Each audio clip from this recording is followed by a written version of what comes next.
Bismillahirrahmanirrahim. Assalamualaikum warahmatullahi wabarakatuh. Alhamdulillah ar-Rahman ar-Rahim. Wassalatu wassalamu ala Sayyidina Muhammadin wa ala alihi wa sahbihi ajma'in. Amma ba'd. Yang kita hormati guru kita Buya beserta keluarga, yang kami hormati para perindu kemuliaan. Alhamdulillah pada kesempatan saat ini kita bisa bertemu kembali. Mudah-mudahan pertemuan ini ada manfaatnya. Baik, kita langsung saja lanjutkan pembahasan fikih praktis.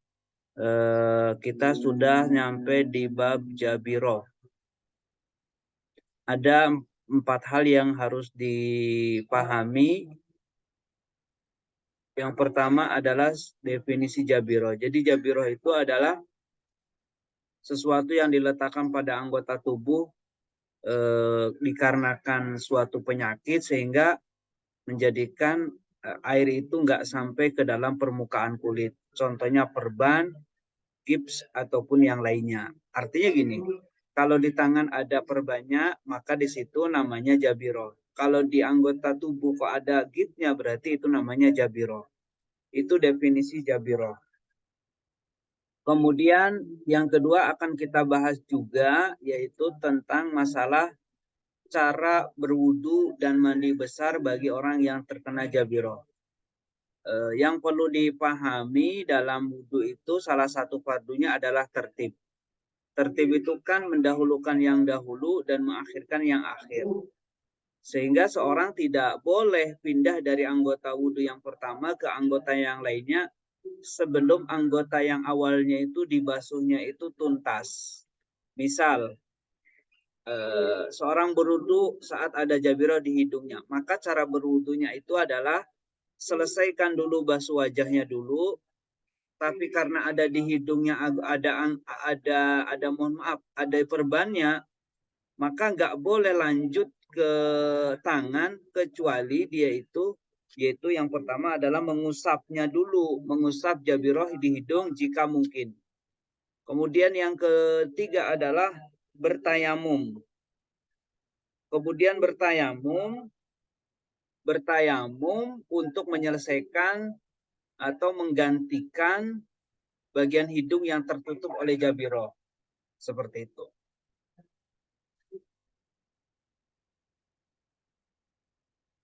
Nah, kalau Jabirohnya ada 2 tempat gimana Ustadz? Kalau Jabirohnya ada 2 tempat di sini, jika Jabirohnya ada 2 tempat di hidung dan di tangan jempol, maka caranya sama. Setelah bertayamum untuk hidung, maka lanjutkan dengan basuh tangan, berpindah dulu, jangan pindah dulu karena basuhannya belum sempurna, usap bagian jempol, kemudian jika mungkin ya, kalau nggak mungkin kan karena lukanya luar biasa, ya sudah berarti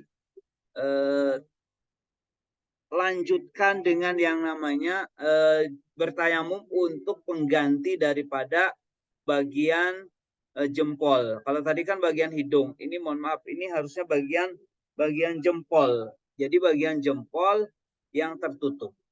Mohon maaf, ini bagian jempol yang sini. Kemudian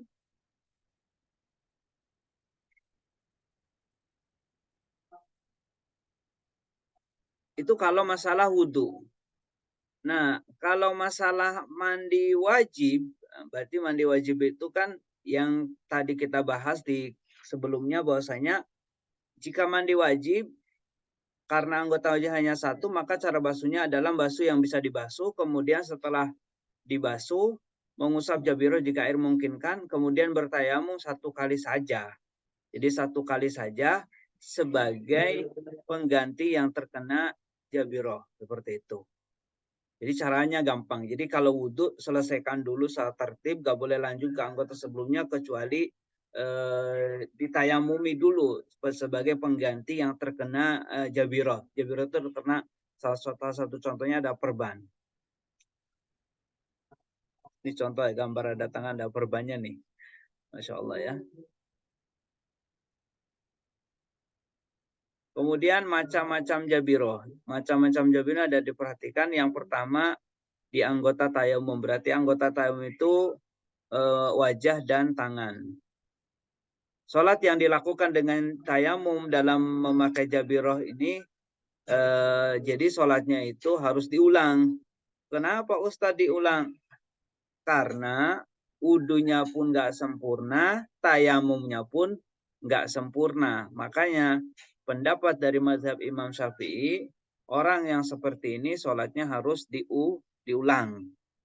Kemudian yang selanjutnya adalah eh, jabirohnya di anggota wudhu selain anggota tayamum, berarti kepala dan kaki.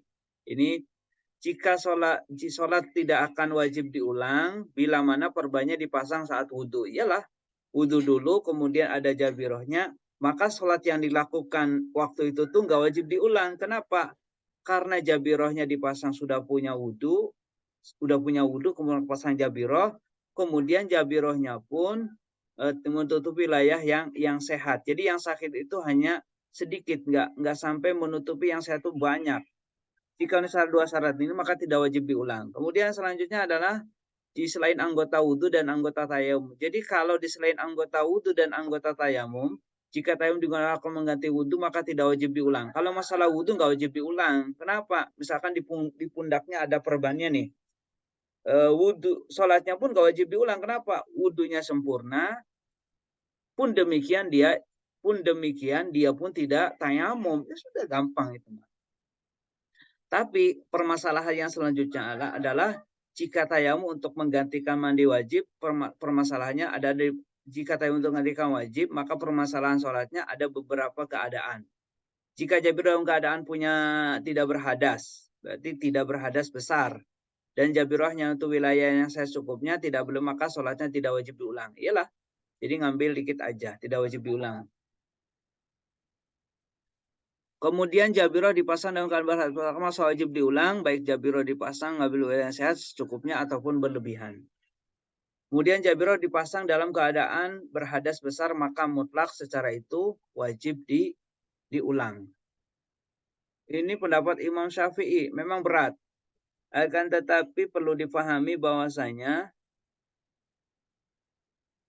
ini udah ya.